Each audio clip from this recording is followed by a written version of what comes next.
So welcome everybody for being here today in our October WEAll talk.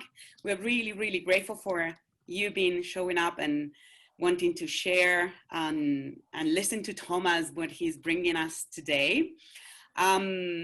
So for those who is the first time joining our WEAll talks, WEAll talks are meant for the learning part, but they're a participatory event. It's not designed to be a webinar, but place where in this today, Thomas is going to be sharing his knowledge and his own experiences on the topic, but then to open mics and for everybody to participate, to share, to ask him questions or share ideas. So please just raise your hands when you are willing to talk, or if Thomas at that moment is talking, please leave your comments on the chat. I'll make sure that those reach him. And that's it. So this is going to be an hour length, and I hope we're all going to, I'm positive that we are all going to enjoy it. So today's topic, the international struggle around supply chain laws and corporate impunity, is brought to us from the campaigners Thomas Dürmeier. I hope I'm pronouncing your last name correctly, Thomas. So we are really grateful for having you here today. Thank you. And all yours. Okay. Perhaps I start out. I'm based in Hamburg in Germany, and we're working on this. The topic is very old, and we have a campaign here running in Germany. And perhaps let us start the talk with the question, what do you think? How can we combine human rights obligations with the business community, with corporations? What do you have in mind? And now is when you can open your mics if you feel like sharing and answering the question that Thomas just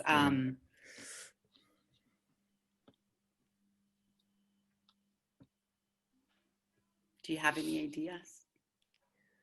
Or experience? So how can we really integrate human rights into the business community enterprise logic at the firm level? All right, so maybe we can keep that question for the end, once we have listened to Thomas and he has provided us with more information. Just keep thinking about it, because I think it's a really good question for all of us to put our brains on. So Thomas, just go ahead. I will share some slides and some insights with you. So here we have it. So welcome everybody. So I lost now. Yeah. So I will tell you about our struggle in Germany on supply chain laws. This is the start of our big campaign last year in September in front of the German Reichstag, the German parliament. And I will tell you a little bit what happened, what are the global dimensions, and what are our discussions at the moment. So here you see the big format of different groups, and I will tell a little bit more later on. We started out with this picture and framing of our campaign, which is in English translation something like, against profit without morality, only a legal framework can help us now. Some brief insights to my person. I'm the founder and now the director of Goliath Watch, a very small NGO based here in Germany working on corporate power. Before I was with Lobby Control, which works on democracy and lobbying. I'm member of the Scientific Council of Attack Germany and one of the founding people of the German Pluralistic Economics Network. So far from my side, I'm a pluralist economist from my education. So I want to make 4 brief points. I talked already a little bit about Goliath Watch. I will talk about voluntary irresponsibility, what is for us corporate social responsibility. Then I tell you about the different struggles on mandatory due diligence or supply chain laws. And then I give you a little bit of outlook on antitrust policy and free trade.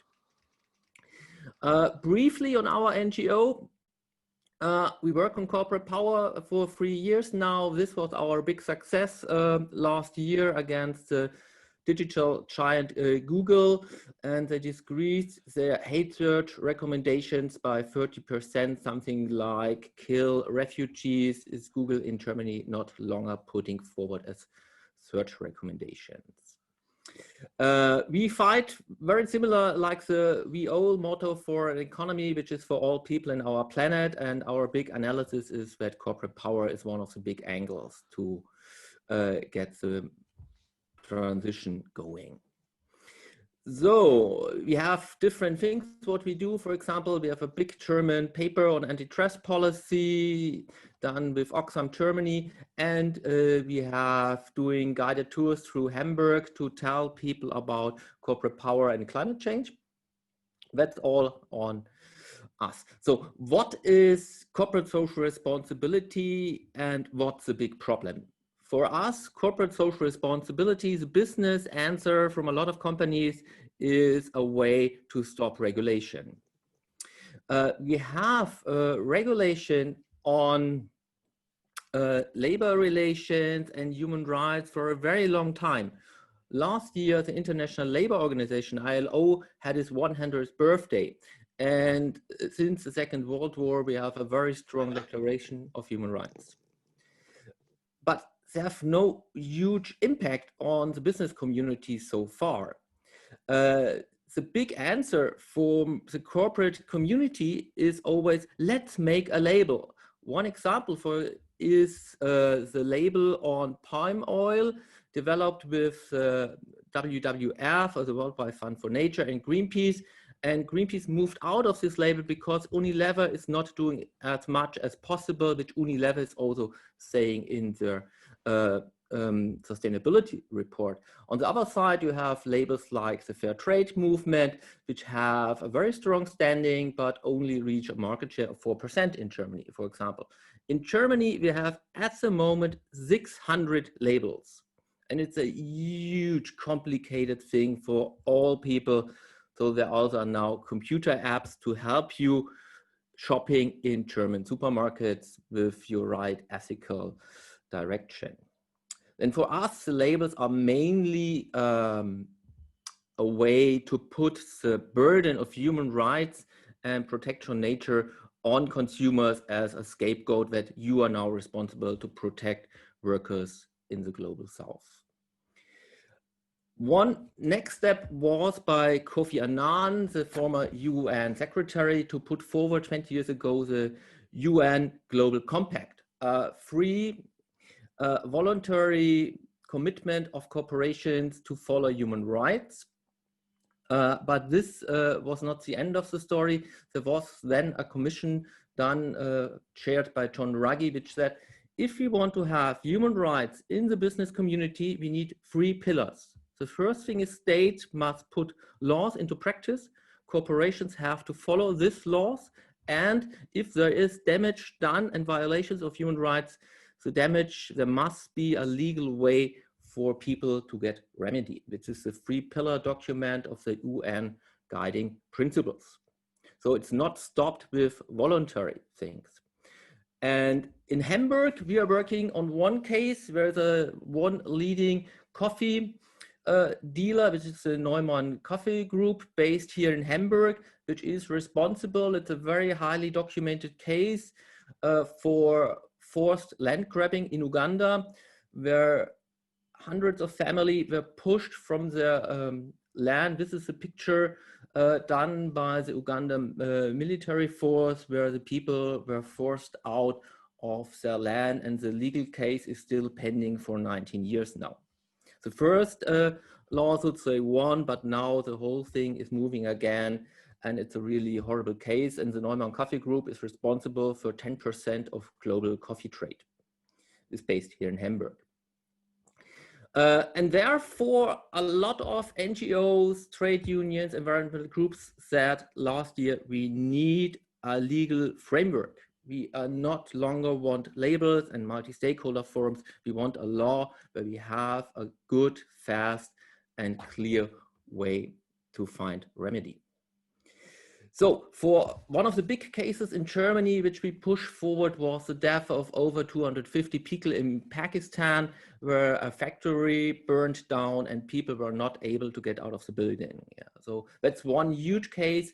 And the big discounting firm for textiles, Kick, is now also saying they want, after years of legal trial, which leads to nothing in Germany, a clear legal framework in Germany to get a clear environment for their business. So there's a huge international website by Business and Human Rights, which is really documenting the whole struggle for mandatory due diligence. So where you can really look what happens, different cases, and what are the problems. And you can search by company, by country, by issue. What is this whole debate about mandatory due diligence?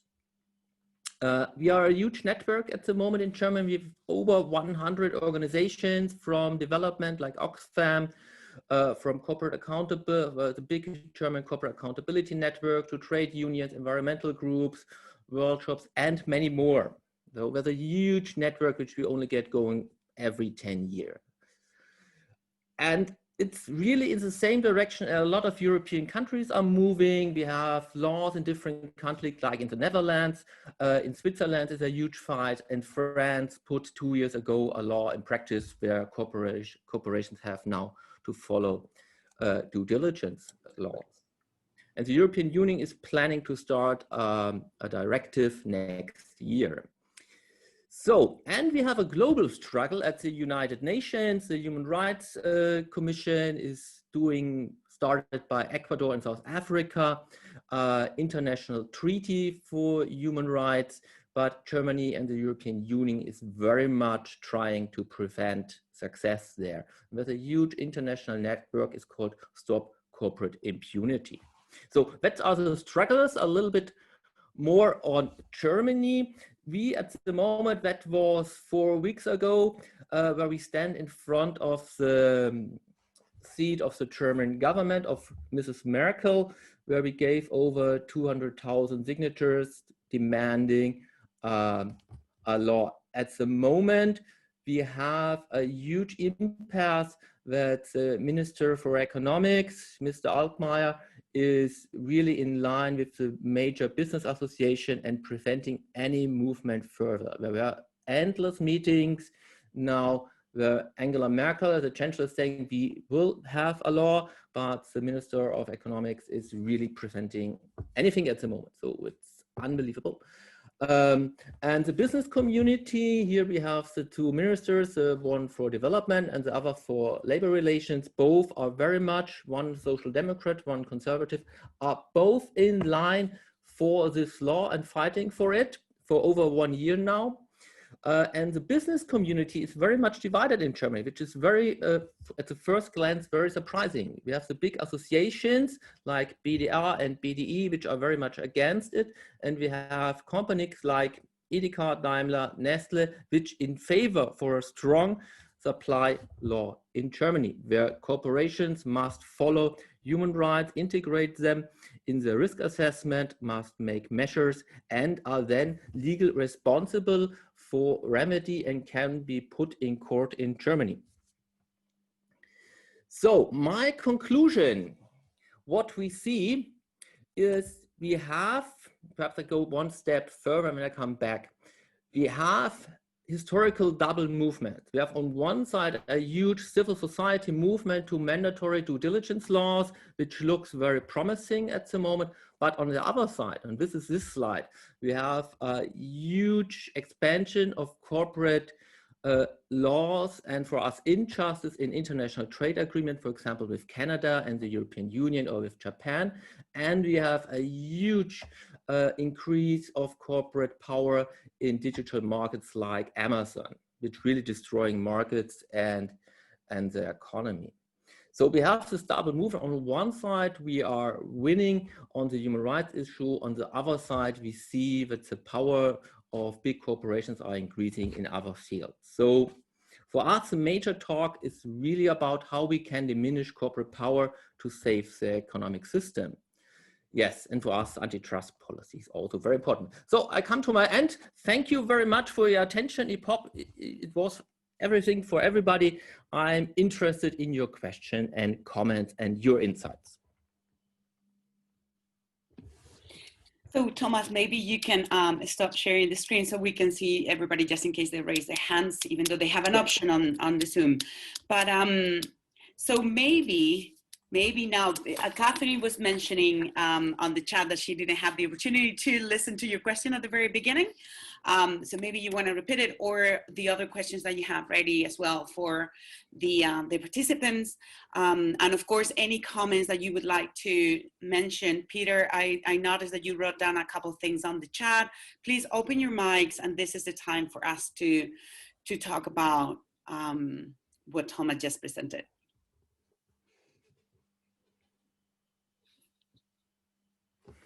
Catherine, go ahead. Thanks, Thomas. That was really, really interesting. And I'd would have loved to have heard you talk for much longer, because there's clearly so much underneath all that. But I'm really fascinated by so much of it. But couple of questions to start.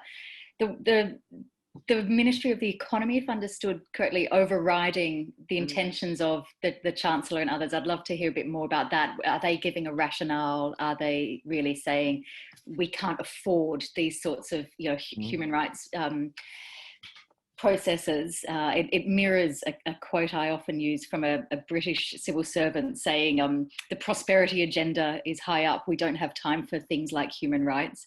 And another question around, I'd love to hear a bit more about the division that you talked about at the end between the business community, and are there any patterns amongst those businesses that are supportive of this agenda?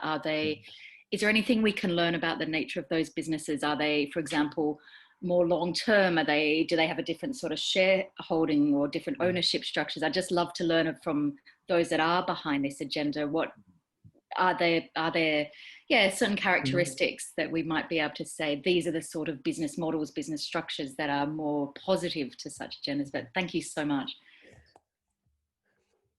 Should I jump in? Yeah, of course. Okay.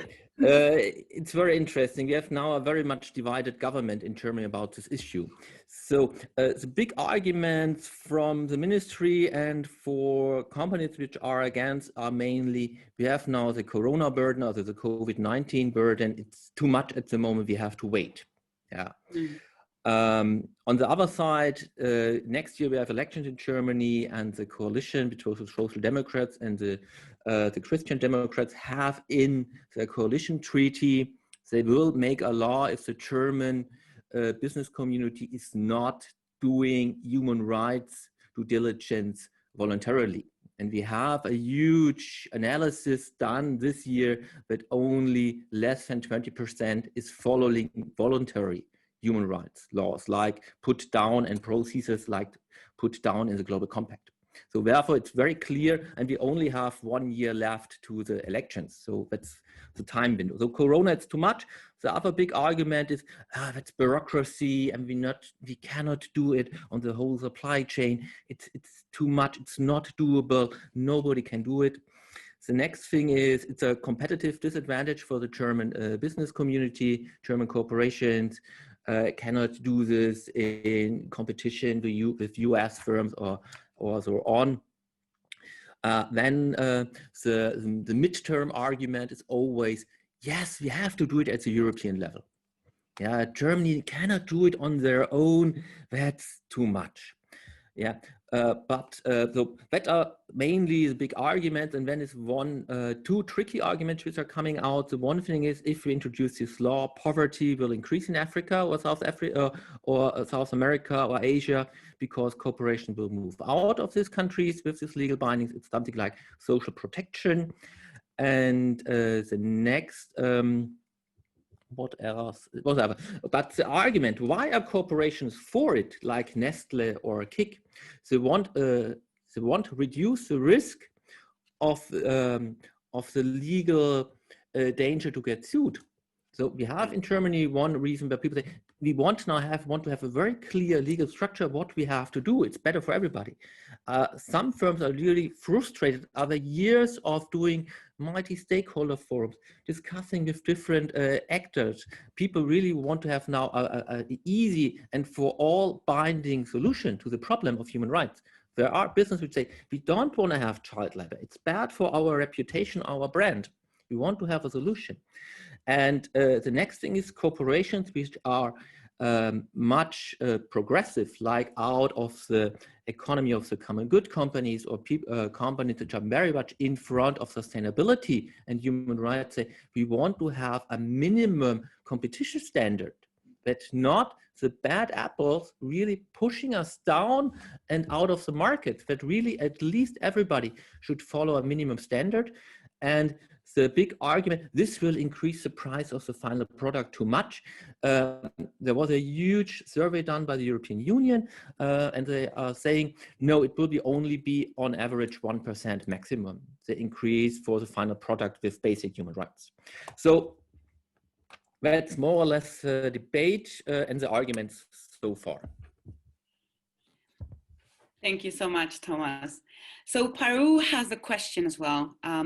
Open mic, Paru, all yours. Hi, Thomas. Thank you so much. That was really informative. Just two things that I wanted to kind of bring to your attention and possibly ask your opinion on. In 2013, the government of India was the first country in the world to pass the law on corporate social responsibility, making it mandatory for publicly listed companies to spend 2% of their average profit on CSR initiatives. So that kind of pushed the sort of legislation towards some sort of thought with regard to contributions of corporates towards education or sanitation or any of these causes that may ring true to their organization. So I'd like to know if you are aware of other countries that are moving towards such legislations, and B, my second question is with regard to the difference in corporate power that you actually brought about. I'd like your opinion on the imbalance of political power that exists between the global north, or these developed countries that are the seats of headquarters for these large global organizations, and the global south. These are the hotbeds of extraction for these organizations that are located in the global north. Thank you. Okay. So I'm not aware how many countries are really forcing or putting a duty on companies that they have to share some part of the profit for CSR. That I don't know. What I know at the moment is there's a huge global movement because of the global negotiations at the United Nations for mandatory due diligence law, that everybody is hoping to get a legal framework which is then enforceable in court for human rights. And in Germany especially, we also try to get environmental rights as a duty for corporations. The power question is very huge, but perhaps only 2 or 3 comments. That's at least an hour to really answer it in whole. I think there's a huge combination between governments from the global north with their big corporations. For example, in Germany, you have Volkswagen with this whole diesel scandal, and really the German government is trying to protect these jobs and these companies against also European law. That's really weird what's going on. And therefore, the German government is very much seeing this is our job, which is the wealth creation focus of our economy, and therefore we have to protect it and have to try to force our interest in international organizations and the European Union in favor of our companies. That's a very weird interaction effect. In Uganda, where we work now on this case with this Hamburg coffee trader, there's a huge interest of the Ugandan government to really help this firm to attract foreign direct investment. So you have this whole very weird international competition situation for countries to attract foreign direct investment, to support the big companies, to have a high stake in the global economy. This is a very weird situation, and it depends a little bit on the countries how strong or how weak they see this vulnerability and try more or less to narrow down the power of the companies or not narrow down the companies. So it's a very complex thing, but corporations, especially the big ones, always try to increase their political power with lobbying, with networks, and with trade agreements. With the Canadian and European trade agreement, we have now legal binding situations where governments have to consult with corporations on new laws as a really existing body inside the trade agreement. So it's very weird what's going on. I mean, we really have to take a look and move the corporate power back, and especially out of politics, because the economic power big corporations have are really translating very much into political power so quickly and so far.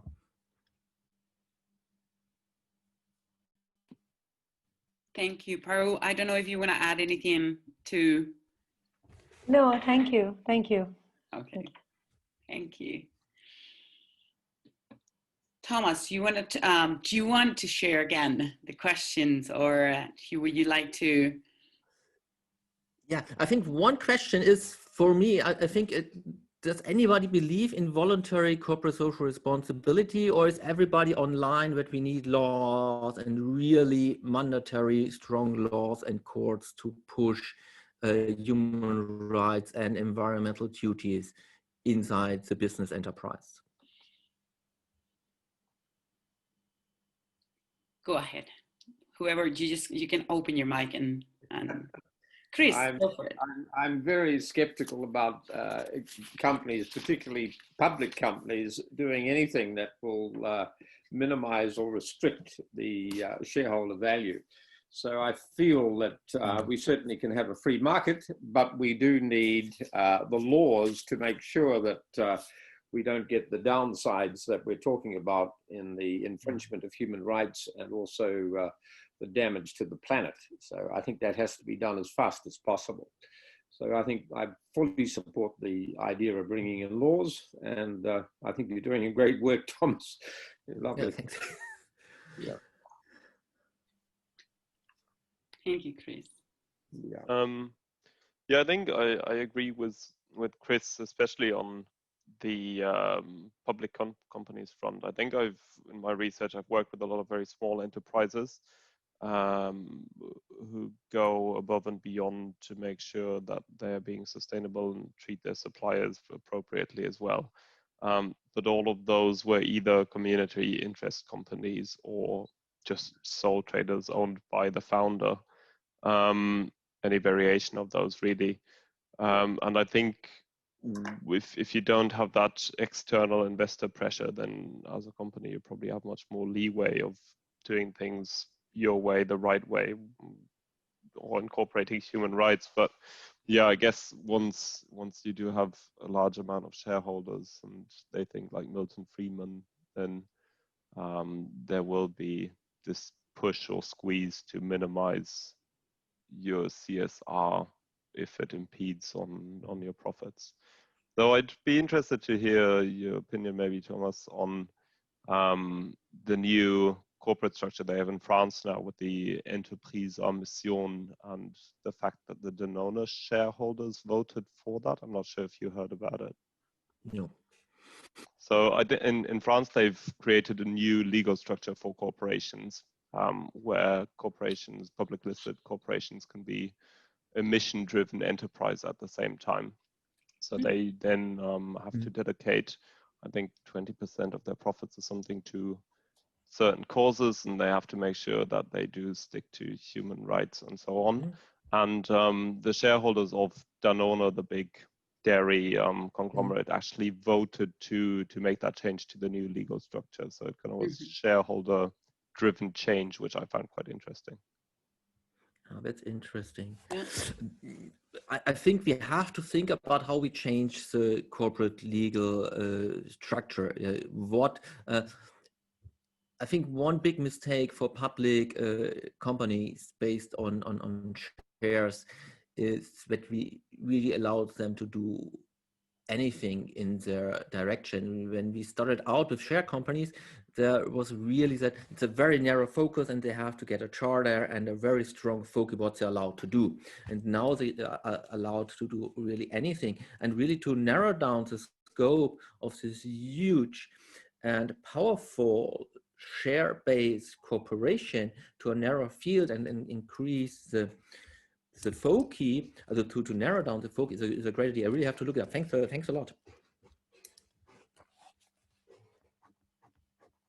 Rina, I'm reading your comment on the chat, but maybe you want to open your mic and share a little bit more of it, or?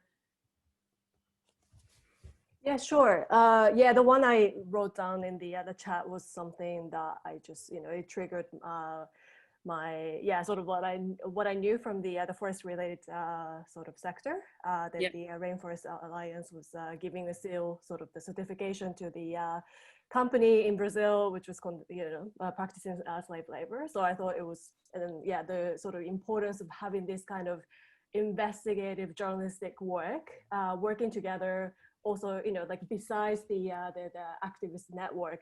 But one thing I thought about is sort of, what is the business incentive to drive the corporation to actually take action? I think that's the sort of the key question that have been sort of, interesting getting to know. I think you, Thomas mentioned about that in your presentation. And the regulations one, that's the structural change that we can actually aim at. But if we actually have a business incentive for the companies to actually transform, that might actually even go quicker. So I wanted to ask about that, if there's anything that you could reflect on.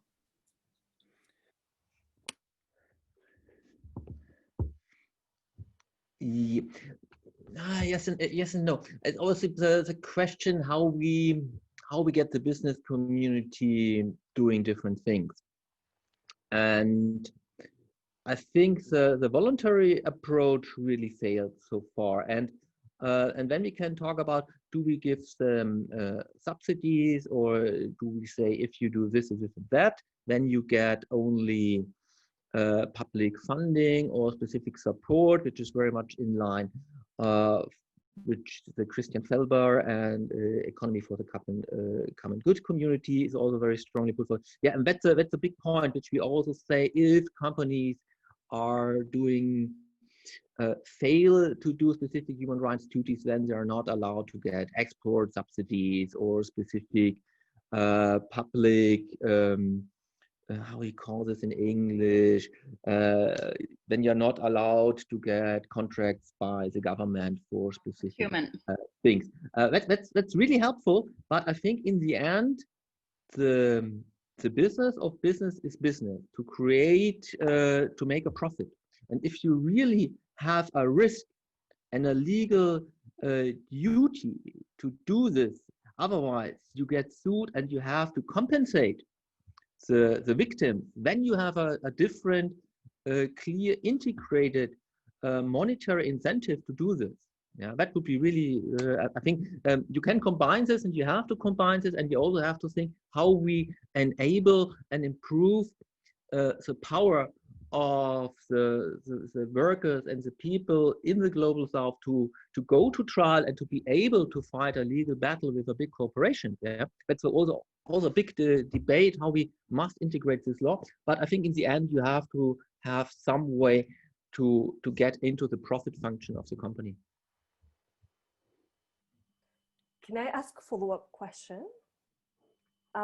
So what do you think about, so instead of like sort of subsidies, how about the reverse approach of sort of tax on, so, you know, like something that is coming up in the circular economy field is a taxation, the sort of shift of taxation from labor to, you know, non-renewables and waste. Is this kind of approach can be reflected also, you know, to bring out more like human rights ethics sort of approach? Yeah, I think we have to talk about what is a minimum standard which we should not go under. Could we have a cost benefit analysis of human rights? Yeah, if it's that somebody, okay, child labor will cost us 10%, but we make with this product a profit of 15%. So we go for doing child labor. I think that is a deal which we should not put forward to corporations, but we really should say, no, there should be no child labor, also forced child labor. There should be no forms of modern slavery, and corporations have to follow these rules. I would not put this as an incentive or as a business decision, yet we will see what's the profit, and if the incentive and the tax incentive is strong enough, then we'll do no, and then we kill no trade unionists. I think it's a little bit, for me, the wrong approach. If we think about carbon emissions, like how we lower, for example, the carbon dioxide or limit it, then we can talk about, is a tax the best way, or is a license deal the best way. But for human rights, I'm very much in line to say there must be a legal limit, what is allowed and what is not allowed, and then we must have a business conform incentive for the community to get this right through. Yeah, super interesting. Thank you so much. I have a question as well. I'm not sure, you probably will have heard about it, Thomas, but maybe not the others in the group, the Hey Bundestag campaign that Oatly has started, where they are petitioning the German government to make it mandatory for all businesses, I think only food businesses so far, to put a carbon label on every product that they have. And I'd quite like to hear your opinion on that, because kind of it's in between what you said, where we take a label and give the responsibility to the consumer, but at the same time we are using laws to change business behavior. How do you feel about that? Yeah, I have two feelings, and I have a very strong feeling against labels. Yeah, we are not against fair trade. We think there are great labels out there and are working, but the success story is very weak. I think what fair trade really made, besides really direct help to the people to have a different way of a better way of living in the fair trade movement, is that we get awareness. Yeah, and we can show the mainstream there are alternatives and it's doable. Yeah, and from this example, yeah, and I think fair trade will never be everything without a forced law. We must move then from the label as an example to make it a general law for everybody. I want not have, for example, I always tell in Germany the story, I want not have exploitation coffee in Germany. I want not have to think about, if we buy a cup of coffee, are there children exploited, yes or no? Yeah, I want to have a very simple decision where I know if I go into the supermarket, there will be no child labor and there is no horrible exploitation of people behind it. That should be the normal. And I think carbon labels is a great idea to show the people what is the problem. But in the end, we need legal laws, and combined with clearly with incentives to help to ease the way for business into this direction, for sure. But that's one way I think there are laws important. And the second thing where some people really talk about, I see in the German environmental movement always a very strong debate: who is the right consumer? What is the right product? What products you are allowed to consume or not? There's so much energy where people putting into debates what to consume, how you consume in the right way. There's so much energy lost for political work. I think it's important to think about how you consume, but it should not be the endpoint of your political action. And the next thing is it creates a lot of destruction on solidarity between people. If you always talk about you're right, no, you're not right, you consume wrong, but clearly we live in a world where a lot of things are not perfect. Yeah? But if we always talk about this topic, we lose so much energy and solidarity for really thinking about what could be the big elements for change. So that's my impression. So I think labels are a good example, but they're not the solution. And we must really think about what is the driving force of this really diminishing solidarity between people and really diminishing us. It's more like some corporations force us really to talk about labels and give us work to do, which not really hurts them. And that's not really bringing us closer to the goal of human rights. And that's, for me, a big danger in labels. Yeah, I think I totally agree. I think in a way, it's very convenient for companies to go down that route, isn't it? Because, like you say, we have these discussions about, are you consuming right, and then no one puts the focus on, are you producing right? Yeah. So it is, yeah, it's a very easy way out. Thanks for your opinion on that. Thank you, Niels. Thomas, I just want to, and for everybody, maybe you have read it already, but Peter, before he left, he needed to go to a different meeting. He added a final comment, and he mentioned the attempt by the International Labour Organization to develop a labor standard for global supply chains has been kicked into the long grass by the employers group. So we need national action, as we can't spare any change in the law via the International Labour Organization. What do you think about that? Yeah, yeah. The ILO is, I think, is a great body, but the ILO is the International Labour Organization that has a little bit the drawback that it's a three-party group. You have the governments, the trade unions, and the business community in one organization. And clear, if you not get the business community convinced, you have a huge problem in the International Labour Organization. The ILO is doing great work. We had a long-term cooperation done in Kassel University with the ILO. They're doing great work, but they are limited.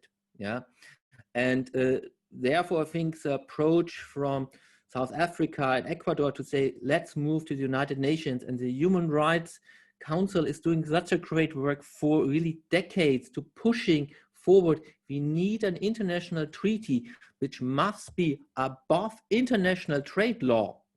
Yeah, because a lot of international trade agreements are really permanently lowering chances for environment, for human rights. So that would be really great, but it's a long fight, and I'm very sorry that it's not only business, but also the German government is not doing a great job in Geneva by the human rights negotiations and really push it very far behind. I hope that this autumn, the German government is then finally with an official representative there.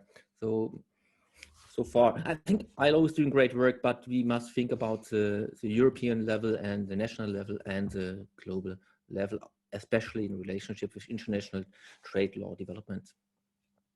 Absolutely. All right, so anybody else would like to participate or mention or share or ask Thomas anything in particular? Catherine, go ahead. Yeah, I'm just thinking back, gosh, probably 20 years now, Thomas. I did quite a lot of work looking at big mining company in Australia and how Indigenous communities around their mine sites were able to really pressure the mining company to change and to strike agreements and in some instances actually not mine if traditional owners didn't want to go ahead. That particular mining company has regressed massively since the time I was looking at them. But one thing that really struck me was one of the traditional owners in Kakadu National Park, which is up in the Northern Territory, a World Heritage listed national park, amazing place, and there's a body of uranium, and also on a sacred site. And the traditional owner at some point just said, I'm really tired. I can't keep fighting. And it just sort of reminded me, the extent to which so much of this requires civil society to keep pushing, to keep the spotlight. And I just wondered, what's, as a campaigner and someone who's been working on this for so long, what's your reflection on that, and the onus falling on civil society and activists and people to pay attention and keep energy up? And it's sort of it's a bit of a how are you question more than anything. I'm a little bit lucky that we are so small and we can do different topics, and we are not so fixed like Oxfam, that we are one campaigner working your whole life on one topic. So we are a little bit lucky that we are small and can do different things. And we had last week Gertrud from FIAN Germany was here, which is supporting the victims in Uganda now for 19 years.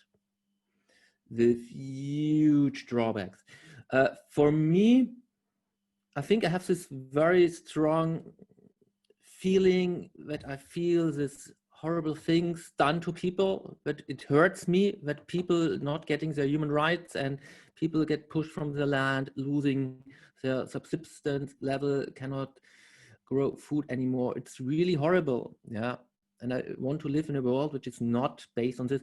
And for what really helps, that's for me a huge base for energy, to really not say this is not justice. I want to live in a better world. That's one thing. And the second thing, but for me, is then the big help movement for also small success steps. Yeah, we had 5 weeks ago, the German Chancellor Merkel said, now we will move forward to make a law. That's a huge success. Yeah, that's not putting us there that the victims in Uganda have now a legal way, but it's a small step, and I think the small steps will help us really to move to the big success stories. We're losing on some fields, we win on some fields, but I think we have to think what is strategically great, share our expertise, share our feelings, and share our solidarity. We're really searching very long. We are very small. We have now a very small link to Mexico and the human rights battle there. So it's a huge thing of sharing experiences and work together in solidarity. That helps a lot. I have a question. Thomas or Anna, can I ask a question? Thank you so much for organizing this. Absolutely, go ahead. I work for May Mothers Matter, and I really love the point that Thomas made, especially this confrontation inside the society, who is guilty, who's not guilty, who's consuming correctly, who's not. I work at the EU delegation, so we do advocacy work towards the EU institutions. And as you all know, or some of you know, you are the ones who are based in Europe, there is a new Green Deal being pushed right now. And what we see and what we defend and what we advocate for is not to put the guilt on the families. And I don't know if you know it, but worldwide, 80% of the household shopping is done by mothers. That means that they have a lot of impact on what is being consumed, but they should not be feel guilty, as Thomas rightly said, because even if you inform them, we work for informing them. We work in European projects on circular economy or ownership changing, like instead of buying, you share a washing machine, I don't know. Yeah.